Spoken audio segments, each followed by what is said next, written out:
Question को बिल्कुल ध्यान से देखना है। जी हाँ, हमारे प्यारे भाई बहनों, आई होप आप लोग की तैयारी बहुत ही अच्छी चल रही होगी।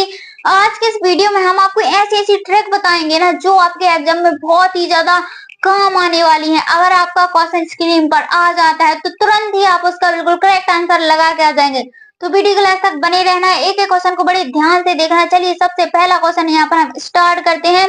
पहला क्वेश्चन स्टार्ट करने से पहले वीडियो को लाइक, कमेंट, चैनल को सब्सक्राइब जल्दी से कर दो क्योंकि ये आपका ही चैनल है। सबसे पहला क्वेश्चन करेंगे हम, खसरा की ऊष्मा अवधि है तो खसरा की ऊष्मा अवधि कितनी होती है। बहुत ही अच्छा क्वेश्चन है, पूछा गया क्वेश्चन है। 5 से 16 दिन, 10 से 12 दिन, 5 से 6 दिन, 2 से 3 दिन। तो जो खसरा की अवधि होती है वो होती है 10 से 12 दिन, याद रखना 10 से 12 दिन बिल्कुल यहाँ पर आपका करेक्ट आंसर बनेगा। चलिए अगला क्वेश्चन बहुत ही अच्छा क्वेश्चन है, ऐसी ऐसी ट्रिक बताएंगे ना, वीडियो के लास्ट तक बने रहना है, आपको बहुत ज्यादा काम आने वाली है। खसरा किस आयु वर्ग को प्रभावित करता है। जो खसरा होता है वो किस आयु वर्ग को प्रभावित करता है। 15 वर्ष से अधिक आयु के बच्चे, 7 वर्ष से अधिक आयु के बच्चे, 5 वर्ष से कम आयु के बच्चों को, यह वयस्क और बच्चों दोनों को प्रभावित करता है। तो जो खसरा होता है वो 5 वर्ष से कम आयु के बच्चों को प्रभावित करता है। जी हमारे प्यारे भाइयों बहनों, चलिए अगला क्वेश्चन स्टार्ट करने से पहले हम आपको बता दें जो विटामिन का क्वेश्चन है बहुत ही इंपोर्टेंट क्वेश्चन है और विटामिन के 4-5 क्वेश्चन पूछे जा रहे हैं। तो एक एक क्वेश्चन को आपको बड़े ध्यान से देखना है। निम्नलिखित में से विटामिनों में से किसमें कोबाल्ट होता है। तो कोबाल्ट पूछा गया है ना, तो कोबाल्ट इनमें से किस में से होता है। विटामिन के में, विटामिन B12 में, विटामिन 6 में, B6 में या फिर विटामिन B12 में। तो जो कोबाल्ट होता है वो विटामिन B12 में होता है, याद रखना विटामिन B12 में कोबाल्ट पाया जाता है। चलिए अगला क्वेश्चन है आपका बहुत ही अच्छा क्वेश्चन है। इस क्वेश्चन को करने से पहले जल्दी जल्दी से कमेंट में बता दो कि कल किस किस का एग्जाम है और आगे आपके किस डेट को एग्जाम होंगे। निम्नलिखित में से कौन सा विटामिन जल में घुलनशील है। तो इनमें से बताना है आपको कि इनमें से कौन सा है जो विटामिन होता है वो जल में घुलनशील होता है। Vitamin A, vitamin D, vitamin E या फिर विटामिन सी। तो यहाँ पर आपका जो करेक्ट आंसर बनेगा ऑप्शन नंबर डी क्या होगा, बिल्कुल करेक्ट आंसर हो जाएगा विटामिन सी। याद रखना विटामिन सी आपका बिल्कुल यहाँ पर करेक्ट आंसर रहेगा। चलिए अगला क्वेश्चन हमारे प्यारे भाई बहनों, निम्नलिखित में से विटामिनों में से कौन सा शरीर में भंडारित नहीं है। देखिए है और नहीं में आपको याद रखना है और नहीं में आपको बिल्कुल याद रखना है कि है पूछा गया है कि नहीं पूछा गया है। तो नहीं पूछा गया है ना, तो vitamin A, vitamin C, vitamin D या फिर विटामिन ई। तो करेक्ट आंसर बनेगा यहाँ पर आपका option number C vitamin D, याद रखना। चलिए अगला क्वेश्चन, अभी 2-3 क्वेश्चन के बाद जो भी क्वेश्चन स्टार्ट होंगे ना बहुत ही मोस्ट इंपोर्टेंट क्वेश्चन स्टार्ट होंगे। विटामिन सी का रासायनिक नाम है, तो विटामिन सी का रासायनिक नाम क्या होता है। साइट्रिक अम्ल, वी एस्कार्बिक अम्ल, ऑक्जेलिक अम्ल या फिर नाइट्रिक अम्ल। तो करेक्ट आंसर क्या बनेगा, ऑप्शन नंबर बी बनेगा एस्कार्बिक अम्ल। याद रखना एस्कार्बिक अम्ल यहाँ पर बिल्कुल करेक्ट आंसर हो जाएगा विटामिन सी का रासायनिक नाम। रासायनिक नाम भी पूछे जा रहे हैं किसी न किसी विटामिन से। चलिए विटामिन जो खट्टे फलों में पाया जाता है तथा चर्म को स्वस्थ रखने में जरूरी होता है। क्या होता है विटामिन खट्टे, अगर खट्टे पदार्थ में कुछ भी पूछ ले, देखो खट्टे की जगह यहाँ पर कोई फल का नाम भी लिख सकते हैं। फल का नाम जैसे कि संतरा या फिर आंवला, ऐसे जो खट्टे फल होते हैं वो भी लिख सकते हैं। तो आपको पता अगर जब भी खट्टे फलों की बात आए ना तो आपको विटामिन सी लगा के आना है। क्या लगा के आना है, विटामिन सी लगा के आना है। चलिए अगला क्वेश्चन हमारे प्यारे भाइयों बहनों जिन्होंने वीडियो को लाइक नहीं किया जल्दी से वीडियो को लाइक करते जाओ। विटामिन निम्नलिखित में से कौन सा एक विटामिन ए का पिछड़तम स्रोत है। तो इनमें से पिछड़तम एक स्रोत कौन सा है, सेब, पपीता, अमरूद या फिर आम। तो करेक्ट आंसर बनेगा ऑप्शन नंबर डी आम। याद रखना आम यहाँ पर आपका बिल्कुल करेक्ट आंसर हो जाएगा। चलिए 7 नंबर का क्वेश्चन है, मानव शरीर में विटामिन ए भंडारित होता है।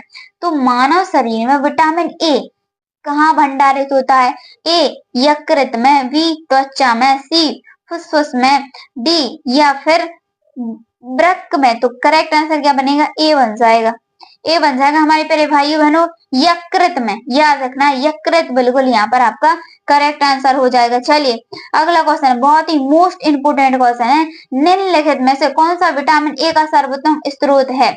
अब देखिए है पूछा गया है, स्रोत है, तो गाजर, वैगन, नींबू, चावल, या फिर यहाँ पर करेक्ट आंसर बता देना है ऑप्शन नंबर ए गाजर। याद रखना गाजर। चलिए आपका अगला क्वेश्चन है, निम्नलिखित में से किसे रक्षात्मक पदार्थ कहा जाता है? तो इनमें से किसे रक्षात्मक पदार्थ कहा जाता है? विटामिन को, प्रोटीन को, कार्बोहाइड्रेट को, या फिर वसा को?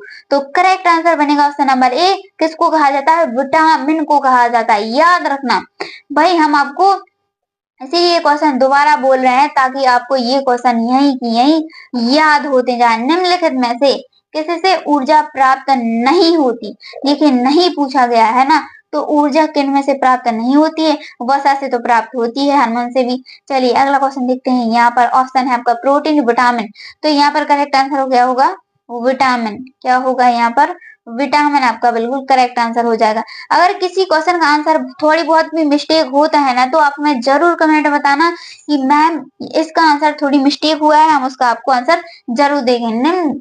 निम्नांकित भोजन में से किसी से प्रति ग्राम सर्वाधिक ऊर्जा प्राप्त होती है? तो प्रति ग्राम ऊर्जा किससे सर्वाधिक है जो प्राप्त होती है? प्रोटीन से, बी वसा से, सी कार्बोहाइड्रेट से, डी विटामिन से। तो वसा, सर्वाधिक ऊर्जा किससे प्राप्त होती है? हमें सबसे ज्यादा वसा से होती है। याद रखना वसा यहाँ पर आपका बिल्कुल करेक्ट आंसर हो जाएगा। चलिए 12 नंबर क्वेश्चन, मानव शरीर में त्वचा तल के नीचे विद्यमान वसा निम्नलिखित में से किसके विरुद्ध अवरोधक का काम करता है? क्या का काम करता है? अवरोधक का काम करता है। शरीर के लवों का क्षय, शरीर के ऊष्मा का क्षय, वातावरण से हानिकारक सूक्ष्म जीवों का प्रवेश, आवश्यक शरीर द्रवों का क्षय। तो यहाँ पर करेक्ट आंसर बनेगा ऑप्शन नंबर बी, शरीर की ऊष्मा का क्षय। याद रखना। चलिए अगला क्वेश्चन बहुत ही अच्छा क्वेश्चन है, मानव शरीर में वसा जमा होता है, तो मानव शरीर में वसा कहाँ जमा होता है? यहाँ पर हम ऑप्शन देख लेते हैं जल्दी जल्दी। चलिए ब्राह त्वचा में, वसा ऊतक में, यकृत में, एप्थिलीमियम में। तो करेक्ट आंसर क्या बनेगा? ऑप्शन नंबर बी बनेगा, वसा ऊतक में जमा होता है। क्या होता है? ऊतक में जमा होता है। चलिए हीमोग्लोबिन के प्रत्येक ग्राम में लगभग होता है, तो जो हीमोग्लोबिन होता है ना, उसके प्रत्येक ग्राम में लगभग मतलब कि कितना होता है? 6.34 milligram iron, 4.25 milligram iron, 3.34 milligram iron, 2.24 milligram iron. तो correct answer option number C, 3.34 kilogram iron. याद रखना। चलिए हमारे प्यारे भाइयों बहनों 15 नंबर क्वेश्चन, इनमें से कौन सा एक डाइसैकराइड है? तो इनमें से क्या पूछा गया है? डाइसैकराइड पूछा गया। लैक्टोज, ग्लूकोज, गैलेक्टोज, फैक्टोज, या फिर फ्रैक्टोज। तो करेक्ट आंसर बनेगा ऑप्शन नंबर ए लैक्टोज। याद रखना लैक्टोज यहाँ पर आपका बिल्कुल करेक्ट आंसर हो जाएगा हमारे प्यारे भाइयों बहनों। चलिए बहुत ही प्यारा क्वेश्चन है, पूछा गया क्वेश्चन है कि पीएम ग्रस्त बच्चे के आहार में होना चाहिए। जो पीएम ग्रस्त बच्चे होते हैं उनके आहार में होना चाहिए, क्या होना चाहिए? कैलोरी अधिक, प्रोटीन अधिक, उपरोक्त दोनों, या फिर प्रोटीन कम। तो देखिए हम आपको यहाँ पर बता दें, कैलोरी अधिक होनी चाहिए, प्रोटीन भी अधिक होनी चाहिए। तो करेक्ट आंसर क्या बन जाएगा? Option number C. क्या हो जाएगा यहाँ पर? ऑप्शन नंबर सी आपका बिल्कुल यहाँ पर करेक्ट आंसर हो जाएगा। अगला क्वेश्चन देखते हैं हमारे प्यारे भाई बहनों 17 नंबर का क्वेश्चन है, भोजन पचाने, शरीर में पोषण तत्वों का अवशोषण, परिवहन व भंडारण करने लगने वाली ऊर्जा को क्या कहते हैं? तो उस ऊर्जा को क्या कहते हैं बताना है आपको। ताप जनन कहते हैं, कुल आवश्यक ऊर्जा कहते हैं, कुल ऊर्जा लाग कहते हैं, बॉडी मास इंडेक्स कहते हैं। तो हम इसको क्या कहते हैं? ताप जनन कहते हैं प्यारी बहनों, ताप जनन कहते हैं। याद रखना ताप जनन बोलते हैं। चलिए 18 नंबर क्वेश्चन, मांस, मछली, अंडे व दूध वाले प्रोटीन के महत्वपूर्ण स्रोत हैं। तो इनमें से महत्वपूर्ण स्रोत बताने हैं आपको। उच्च जैविक मान, उच्च अवशोषण मान, या फिर उच्च प्रतिधारक मान, या फिर उपरोक्त में से कोई नहीं। तो करेक्ट आंसर बनेगा यहाँ पर ऑप्शन नंबर ए उच्च जैविक मान। याद रखना उच्च जैविक मान यहाँ पर करेक्ट आंसर रहेगा। अभी 20 के बाद जो क्वेश्चन स्टार्ट होंगे ना प्यारे भाई बहनों, उन्हीं में ट्रिक चलेंगी आपकी, बहुत ही जो समझ पर आधारित वाले ट्रिक चलेंगी ना उन्हीं से चलेंगी। चलिए अगला क्वेश्चन, प्रोटीन, वसा, कार्बोहाइड्रेट को कभी कभी कहा जाता है, मतलब कि कभी कभी क्या कहा जाता है, यह पूछा गया है। निकटस्थ मूल तत्व जिसको हम क्या बोलते हैं, प्रोक्टीमेंट प्रिंसिपल बोलते हैं, क्या बोलते हैं, प्रोक्सीमेंट प्रिंसिपल। वी है महत्वपूर्ण मूल तत्व, सी आपका प्राथमिक मूल तत्व और डी आपका इनमें से कोई नहीं।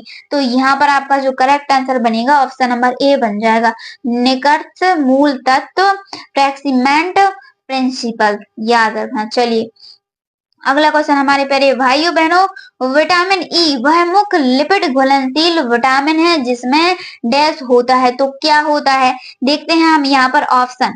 चलिए ए नंबर का एंटी ऑक्सीडेंट गुण, जरण गुण, विनाशकारी गुण या फिर इनमें से कोई नहीं। तो क्या होता है प्यारी बहनों, जल्दी से बताओ, 20 नंबर का आंसर आपको ही बताना है। यहाँ पर करेक्ट आंसर जो बनेगा आपका बनेगा यहाँ पर ऑप्शन नंबर ए, एंटीऑक्सीडेंट गुण, याद रखना एंटीऑक्सीडेंट गुण यहाँ पर क्या होगा आपका बिल्कुल करेक्ट आंसर हो जाएगा। चलिए 21 नंबर का क्वेश्चन देखते हैं, हम बहुत ही मोस्ट इंपोर्टेंट क्वेश्चन चलेंगे, बहुत ही मोस्ट इंपोर्टेंट क्वेश्चन चलेंगे हमारी प्यारी बहनों। एक सरल शर्करा जो शरीर की सभी कोशिकाओं के लिए ऊर्जा का प्रमुख स्रोत है, काय का स्रोत पूछा गया है, एक सरल शर्करा जो शरीर की सभी कोशिकाओं के लिए ऊर्जा का प्रमुख स्रोत है, ए गन्ने की शर्करा, बी ग्लूकोज, सी सुक्रोज। तो यहाँ पर करेक्ट आंसर बताना है आपको, ग्लूकोज होगा या सुक्रोज होगा, बताओ ग्लूकोज या सुक्रोज, कौन कौन इसका बिल्कुल करेक्ट आंसर बताएगा, करेक्ट आंसर बताएंगे हमारे प्यारी बहनें, ऑप्शन नंबर बी क्या होगा, ग्लूकोज, ग्लूकोज यहाँ पर आपका क्या होगा बिल्कुल करेक्ट आंसर हो जाएगा। 22 नंबर क्वेश्चन आपके लिए बहुत ही मोस्ट इंपोर्टेंट क्वेश्चन है, विकास की किस अवस्था में बच्चे कल्पनाशीलता वाले खेल में सक्रिय रूप से भाग लेते हैं। तो देखिए जो विकास की वह कौन सी अवस्था है जिसमें बच्चे कल्पनाशीलता वाले खेल में सक्रिय रूप से भाग लेते हैं, शैशवावस्था, प्रारंभिक बाल्यावस्था, मध्य बाल्यावस्था या फिर उपरोक्त में से या फिर इनमें से एक से अधिक, या फिर बताइए यहाँ पर करेक्ट आंसर क्या बनेगा, प्रारंभिक बाल्यावस्था, प्रारंभिक बाल्यावस्था बिल्कुल करेक्ट आंसर हो जाएगा। चलिए अगला क्वेश्चन देखते हैं हमारी प्यारी बहनों, सूक्ष्म क्रियात्मक कौशलों के अंतर्गत आते हैं, जो सूक्ष्म क्रियाशील कौशल होते हैं उनके अंतर्गत बताना है आपको क्या क्या आते हैं, पढ़ना, लिखना, चित्र बनाना या फिर ये सभी, क्या क्या आता है बताइए, ये सभी आते हैं क्या, यह सभी वाले कितने हैं, यहाँ पर बताइए करेक्ट आंसर क्या बनेगा, हाँ और ना में जवाब देना है, ये सभी आपके बिल्कुल करेक्ट आंसर हो जाएगा, पढ़ना, लिखना, चित्र बनाना। चलिए अगला क्वेश्चन है आपका बहुत ही अच्छा क्वेश्चन है, कितने माह का बालक बिना सहारे आसानी से बैठ सकता है। तो कितने माह का जो बालक होता है बिना सहारे लिए बैठ सकता है, 6 माह का, 7 माह का, 8 माह का या फिर 9 माह का। तो यहाँ पर करेक्ट आंसर क्या बनेगा, ऑप्शन नंबर बन जाएगा दीदी 7 माह, याद रखना 7 माह का, 6-7 माह में बैठने लगता है। चलिए बालकों में लिखने की क्रिया का विकास होता है, तो जो बालक होते हैं उनमें लिखने की क्रिया का विकास होता है 1 से 2 वर्ष की अवस्था में, 2 से 3 वर्ष की अवस्था में, 3 से 4 वर्ष की अवस्था में या फिर 4 से 5 वर्ष की अवस्था में। तो यहाँ पर करेक्ट आंसर जो बनेगा ना दीदी क्या बनेगा, 2 से 3 वर्ष, याद रखना 2 से 3 वर्ष की अवस्था में। चलिए 26 नंबर का क्वेश्चन, क्रियात्मक विकास का अर्थ है, तो क्रियात्मक विकास का क्या अर्थ होता है, मांसपेशीय नियंत्रण, मांसपेशीय उचित संयोजन, मांसपेशीय का एक एकीकरण, उपरोक्त सभी। तो क्रियात्मक विकास का अर्थ क्या होता है दीदी, उपरोक्त सभी होता है, मांसपेशीय नियंत्रण, मांसपेशीय उचित संयोजन, मांसपेशीय एक एकीकरण। चलिए 27 नंबर क्वेश्चन प्यारी बहनों आपका है, यदि कोई महिला किसी सरकारी योजना के बारे में जानकारी मांगती है तो एक आंगनवाड़ी कार्यकर्ता को क्या करना चाहिए? देखिए बहुत ही हमने आपसे बोला था ना हम ट्रिक बताएंगे, समझ पर आधारित क्वेश्चनों को तो हम ऐसे समझाएंगे ना कि घोर के पी जाओगे यहीं के। यदि कोई महिला किसी सरकारी योजना के बारे में क्या जानकारी मांगती है तो आंगनवाड़ी कार्यकर्ता को क्या करना चाहिए? उसे योजना की पूरी जानकारी देना, उसे कहीं और जाने की सलाह देना, उसे योजना का लाभ उठाने से रोकना, उसे केवल आधी अधूरी जानकारी देना। तो जी देखिए जो कार्यकर्ता आंगनवाड़ी कार्यकर्ता होती है उसका मुख्य कार्य क्या होना चाहिए? देखिए उसे केवल आधी अधूरी जानकारी, ये तो गलत हो जाएगा, आप इसको देखते ही गलत लगा दोगे। उसे योजना का लाभ उठाने से रोकना, ये भी गलत हो जाएगा। उसे कहीं और जाने की सलाह देना, नहीं बोल सकते हैं। तो उसे क्या करना चाहिए? उसे योजना की पूरी जानकारी देना चाहिए। क्या देना चाहिए? पूरी जानकारी देनी चाहिए। चलिए अगला क्वेश्चन, अब आपके धमाकेदार क्वेश्चन चलेंगे हमारी प्यारी बहनों। यदि एक आंगनवाड़ी कार्यकर्ता को यह संदेह है कि किसी बालक का कुपोषण बढ़ रहा है तो उसे सबसे पहले क्या करना चाहिए? देखिए उसे सबसे पहले क्या करना चाहिए? तुरंत डॉक्टर के पास भेजना, बच्चे के माता पिता से बात करके समस्या समझना, बच्चे को केवल अधिक खाना देना, बच्चे को केवल भेजने से रोकना, वो बच्चे को स्कूल भेजने से रोकना, ये पूछा गया। तो देखिए यहाँ पर ये भी करेक्ट आंसर वो गलत हो जाएगा आपका। बच्चे को केवल, अगर जहाँ पर केवल लिखा है ना समझ लो वो गलत ही है, ऑप्शन वो गलत ही है आपका। तुरंत डॉक्टर के पास नहीं भेज सकते हैं जब तक कि हमें उसकी समस्या की फुल जानकारी नहीं होगी। तो हम क्या, जो आंगनवाड़ी कार्यकर्ता है वो काम क्या करेगी? बच्चे के माता पिता से बात करके समस्या समझेगी, फिर उसके बाद डॉक्टर के पास भेजेंगे। तो बी यहाँ पर आपका क्या होगा प्यारी बहनों? यहाँ पर करेक्ट आंसर हो जाएगा बी। चलिए अगला क्वेश्चन है आपका, एक अच्छा नेता टीम के प्रदर्शन का आकलन कैसे करेगा? देखिए जो एक अच्छा नेता होता है वह टीम के प्रदर्शन का आकलन कैसे करेगा? केवल लक्ष्य प्राप्त करने के आधार पर, व्यक्तिगत और सामूहिक विकास को ध्यान में रखकर, केवल उच्च प्रबंधक की रिपोर्ट के आधार पर, केवल अनुशासन और समय पर अनुपस्थित के आधार पर। देखिए यहाँ पर ये जहां पर केवल लिखा है ना समझ लो गलत, केवल लिखा है ना गलत, केवल लिखा है समझ लो गलत। तो correct answer option number B, व्यक्तिगत और सामूहिक विकास को ध्यान में रखकर, याद रखना। चलिए अगला क्वेश्चन है आपका, बहुत ही अच्छा क्वेश्चन है। एक टीम के टकराव की उपस्थिति उत्पन्न होने पर एक प्रभावी नेता को क्या करना चाहिए? क्या करना चाहिए? सभी की बात सुनकर निष्पक्ष समाधान करना, निकालना, किसी एक पक्ष का समर्थन करना। अगले ऑप्शन देखते हैं यहाँ पर क्या लिखा है, विवाद को बढ़ावा देना, विवाद को अनदेखा करना। तो देखिए अनदेखा नहीं कर सकते हैं, गलत है। विवाद को बढ़ावा नहीं दे सकते हैं, ये भी गलत है। अब यहाँ पर बचे दो ऑप्शन, तो दो ऑप्शनों में से एक लगाना है आपको। केवल एक पक्ष में समर्थन नहीं कर सकता है कोई भी नेता। तो correct answer option number A, सभी की बात सुनकर निष्पक्ष समाधान निकालना। चलिए अगला क्वेश्चन है आपका, बहुत ही अच्छा क्वेश्चन है। जब कोई नया परिवर्तन लागू किया जा रहा हो तो एक अच्छा नेता अपनी टीम को कैसे प्रेरित करेगा? किस तरीके से प्रेरित करेगा यह पूछा गया है। तो बताइए किस तरीके से प्रेरित करेगा हमारे प्यारे भाई बहनों? उन्हें जबरदस्ती नए बदलाव अपनाने के लिए कहेगा, गलत है। जो परिवर्तन हो रहा है उसे नजरअंदाज करेगा, ये भी गलत है। केवल, भाई केवल को तो गलत ही करना है। Correct answer option number B, बदलाव के लाभ समझाकर उन्हें प्रेरित करेगा। ठीक है चलिए अगला क्वेश्चन, यदि कोई नेता अपनी टीम को निर्णय लेने की स्वतंत्रता देता है तो यह किस प्रकार का नेतृत्व कहलाएगा? इसका आपको जरूर कमेंट में आंसर बताना है। क्या बताना है? इसका आपको आंसर कमेंट में जरूर बताना है। देखते हैं कौन कौन बता पाता है इसका करेक्ट आंसर। बहुत ही इजी है, बहुत ही इजी। चलिए जब जब टीम में संचार की कमी हो तो एक प्रभावी नेता क्या करेगा? एक प्रभावी नेता क्या करेगा? एक स्पष्ट संबंध प्रणाली बनाएगा, संवाद प्रणाली बनाएगा। क्या बनाएगा? स्पष्ट संवाद प्रणाली बनाएगा। यहाँ पर करेक्ट आंसर हो जाएगा। टीम पर अधिक दबाव डालेगा, ये गलत हो जाएगा आपका भाई। देखिए कुछ ऑप्शन तो ऐसे होते हैं देखते ही आप गलत लगा दोगे उसका करेक्ट आंसर। चलिए एक प्रभावी नेता को सबसे पहले क्या सुनिश्चित करना चाहिए? एक प्रभावी नेता को सबसे पहले क्या सुनिश्चित करना चाहिए? ऑप्शनों को देखते हैं। केवल अपने हितों की रक्षा करनी चाहिए, गलत है। केवल है ना तो समझ लो गलत है। और टीम को अपने हाल पर छोड़ देना चाहिए, नहीं छोड़ सकते, ये भी गलत है। केवल लिखा है ना, गलत है। टीम को लक्ष्य प्राप्त करने के लिए प्रेरित करना चाहिए, बहुत ही अच्छा आंसर है, बहुत ही अच्छा, बहुत ही इजी है ये। चलिए अगला क्वेश्चन, एक बच्चा किस उम्र में चलना प्रारंभ कर देता है?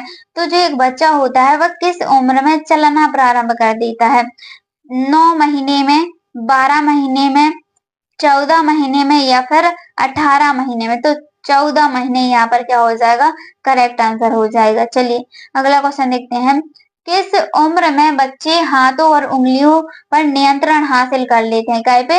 हाथों पे और उंगलियों पर नियंत्रण कब हासिल कर लेते हैं? 2 वर्ष, 3 वर्ष तक, 9 महीने से 12 महीने तक, 1 वर्ष से 2 वर्ष तक। तो 2 वर्ष से 3 वर्ष तक, याद रखना, 2 वर्ष से 3 वर्ष तक, बहुत इजी है, आप बिल्कुल इसका करेक्ट आंसर लगाओगे। चलिए अगला क्वेश्चन है, जन्म के 3 माह तक के शिशु को स्तनपान के डैश उबालकर ठंडा किया हुआ पानी दिया जा सकता है? तो कैसे दिया जा सकता है? बाद में, पहले, दौरान, साथ साथ? तो करेक्ट आंसर बाद।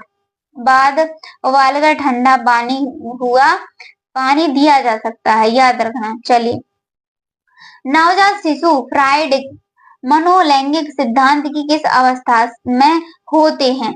तो मौखिक अवस्था में, गुदी अवस्था में या फिर स्वयं अवस्था में या फिर पुरुष में? तो करेक्ट आंसर मौखिक, याद रखना, मौखिक यहाँ पर करेक्ट आंसर बन जाएगा। चलिए अगला क्वेश्चन, भाषा विकास के लिए प्रारंभिक बचपन कौन सा काल है?